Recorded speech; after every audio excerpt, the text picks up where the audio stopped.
আসসালামু আলাইকুম ওয়া রাহমাতুল্লাহি ওয়া বারাকাতুহু। আলহামদুলিল্লাহ, দূরে কাছে দেশে বিদেশে যে যেখানে আছেন সকলকে আমি পবিত্র ঈদে মাওলুদুন নবী সাল্লাল্লাহু আলাইহি ওয়াসাল্লাম উপলক্ষ করে সকলকে আন্তরিক ভালোবাসা ও সালাম জানাই।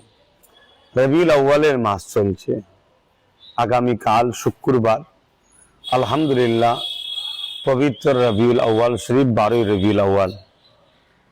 তামাম বিশ্ব জুড়ে আহলে সুন্নাত আল জামাত তথা নবী প্রেমিকরা কোরআন সুন্নাহ আলোকে নবী পাক সাল্লাল্লাহু আলাইহি সাল্লামের মৌলুদের মাসে নবী পাক সাল্লাল্লাহু আলাইহি সাল্লামের আগমন বৃত্তান্ত আলোচনার মাহফিল করে, শুকরিয়া আদায় করে আল্লাহর। এবং আল্লাহ পাক কোরআনে বলেছেন, তোমরা আমার নিয়ামতের শুকরিয়া আদায় করো, আমার নিয়ামতের বেশি বেশি করে প্রচার করো এবং আমার রহমত ও ফজল পে তোমরা আনন্দ খুশি করো।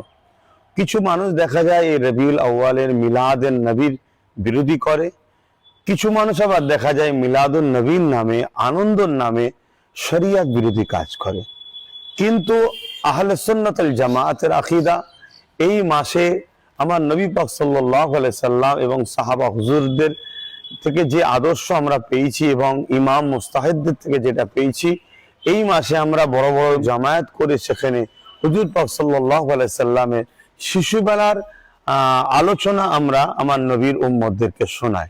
আমার নবীর মাওলুদের যে ওয়াকিয়া ঘটেছে, আল্লাহ পাকের যে শ্রেষ্ঠ নিয়ামত আমার নবী পাক সাল্লাল্লাহু আলাইহি সাল্লাম এবং আমার নবী পাক সাল্লাল্লাহু আলাইহি সাল্লাম যখন আগমন করেছিলেন, যেসব নিদর্শনগুলো ঘটেছে, যে অলৌকিক ঘটনাগুলো আল্লাহ পাকের হুকুমে হয়েছে, সেগুলো মানুষকে শোনায়, যাতে করে মানুষ শুনে আল্লাহ শুকরিয়া আদায় করে এবং আল্লাহ শ্রেষ্ঠ নিয়ামতের শুকরিয়া আদায় করে আনন্দ প্রকাশ করতে পারে, যেটা আল্লাহর কোরআনের হুকুম।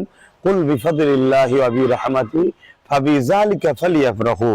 এবং কোরআনে আল্লাহ পাক আরো বলেছেন, ওয়া আম্মা বিনিআমাতি রাব্বিকা ফাহাদ্দিস, আরো ইত্যাদি ইত্যাদি অনেক জায়গায় অনেক আছে। এবং আমার হুজুর পাক সাল্লাল্লাহু আলাইহি সাল্লাম এলানে নবুয়াতের পরে তিনি বকরি জবাই করে খানা করে সাহাবা হুজুরদেরকে খাইয়েছেন এবং প্রতি সোমবার হুজুর পাক সাল্লাল্লাহু আলাইহি সাল্লাম নিজের মিলাদ উপলক্ষ করে, মিলাদের দিন খেয়াল করে রোজা রাখতেন। আরো অনেক কিছু আছে, যাক সংক্ষেপে আমি যেটা বলতে চাইছি, ঠিক তেমনই ফুরফাস আহলে সুন্নাত আল জামাত এই সংগঠনের মাধ্যম দিয়ে পুরো বাংলা জুড়ে বিভিন্ন জায়গায় সেবামূলক এবং ধর্মীয় আলোচনার মাহফিল, অর্থাৎ মিলাদের আলোচনার মাহফিল হয়ে আসছে দীর্ঘদিন ধরে। আমি এক এক বছর এক এক জায়গায় হাজিরি দিবার চেষ্টা করি। ঠিক তেমনই ভাঙড় শাখা কমিটির পরিচালনায় ঘটকপুকুর রিলায়েন্স পাম্পের উল্টো দিকে দীর্ঘ বছর ধরে ফুরফাসে আহলে সুন্নাত আল জামাতের ভাঙড় শাখা কমিটির পরিচালনায় ঈদে মিলাদুন নবীর মাহফিল হয়ে আসছে, অর্থাৎ হুজুর পাক সাল্লাল্লাহু আলাইহি সাল্লামের মাওলুদের আলোচনার মাহফিল হয়ে আসছে। মাওলুদ কেন্দ্রিক যে ওয়াকিয়া, সে আলোচনার মাহফিল হয়ে আসছে। গত বছর, তার আগের বছর আমার আব্বাজান হুজুর পীর কেবলা গিয়েছিলেন। আমি অন্য অন্য জায়গায় যেতে হয় বিভিন্ন বছর বিভিন্ন জায়গায়। আলহামদুলিল্লাহ এবছরে নিয়ত রেখেছি, এবছরে আমি ওই ঘটকপুকুর ওই প্রোগ্রামেতে হাজিরি দিবার ইনশাল্লাহ চেষ্টা করব, নিয়ত রেখেছি। সময় 2-2:30টার মধ্যে ইনশাল্লাহ পৌঁছাবার চেষ্টা করব দুপুরে।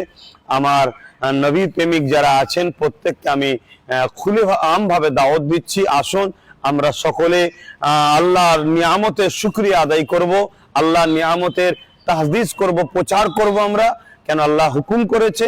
এবং আমরা শরিয়তের গণ্ডির মধ্যে থেকে হুজুরের আলোচনা শুনে আমরা আল্লাহ শুকরিয়া আদায় করে দোয়ার মাধ্যম দিয়ে আমরা এই দিনকে আনন্দ উদযাপন করব।